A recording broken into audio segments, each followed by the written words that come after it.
Catus, Maximus here. This time just a little review of the Home Depot Husky folding Torx.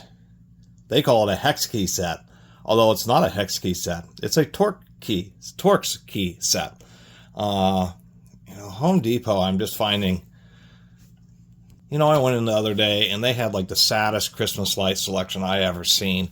It's the same selection they've had for 5 or 10 years, just nothing cool. Lowe's has a lot of cool Christmas lights, a lot of animated, crazy electronic ones, big, just animated trees. But they're charging like huge amounts of money, $50 per strand for some animated Christmas lights. But nonetheless, I was just really in. The fastener selection is pretty disappointing at Home Depot. Heck, my local True Value has as many fasteners as what Home Depot has.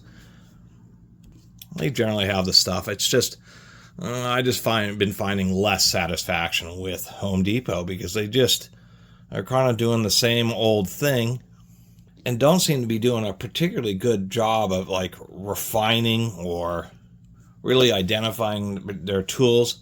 What I mean by that is they put like new stuff on the shelf, but it's kind of like rehashes of the same old stuff. They don't seem to really pay attention to what really is products that people like, and then to continue to resell those and then have sections where they cycle through newer and more unique stuff. Anyway, I actually didn't buy these at a Home Depot. I found these at a junk store. Super cheap, and even though this is a slightly older black and white set, it appears to be the very same casting and frame on their current generation ones. They just changed. This actually has a soft overmold in the center section here. Double injection, so these letters won't wear off. I don't know why they only put Torx on one side. But now it's blue. They also, and it's like $12, which I suppose is okay, but they don't advertise anything. They don't claim that it's S2 steel or anything like that. They have these. They have a pin and socket version, which is a security Torx version. And they have like a diamond grit version for $16, so a whopping 33% more money. And you can get some diamond grit, which is hilarious. On something like a Phillips head screwdriver, the diamond grit just provides a sandpaper-like surface to help give it a little bit more traction and a fastener. And once again, in like a Phillips that likes to slip out, it makes a lot of sense. Torx fasteners have straight walls. It's a type of spline drive system, and that's why it's really taken over, is because it's much more reliable, and having diamond grit on a Torx driver makes almost no sense whatsoever. They do have a tiny version for really small, but this one seems to be okay. Although my criticism is it's a T9, T10, T15, T20, T25. They do include a T27, which actually I use pretty often, like the large bolts on a skill saw handle are T27s, T30 and T40. I would have nuked the T9 and maybe had a T45 in there. But that's a personal preference. Anyway, not a lot else to say. Just found these and figured since I haven't done a review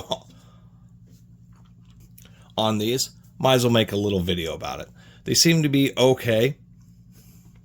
Although I'm not super fond of the plastic housing. One of the reasons is that these screws really are inset pretty deep. On smaller sizes, not a big deal. But if you really put a T40s, that's actually pretty large in the world of Torx. It's not the largest. There's up to T100s. Those are massive. But with a T40 that's really jammed, I don't know how well this plastic's really going to hold up to that kind of stress. So I just think that the frame is a little bit weak. And what I don't understand is why there's a big push for these plastic frames when, like these old American-made Allen folding wrench sets, work just fine and just have a stamped sheet metal frame, which is actually pretty darn strong.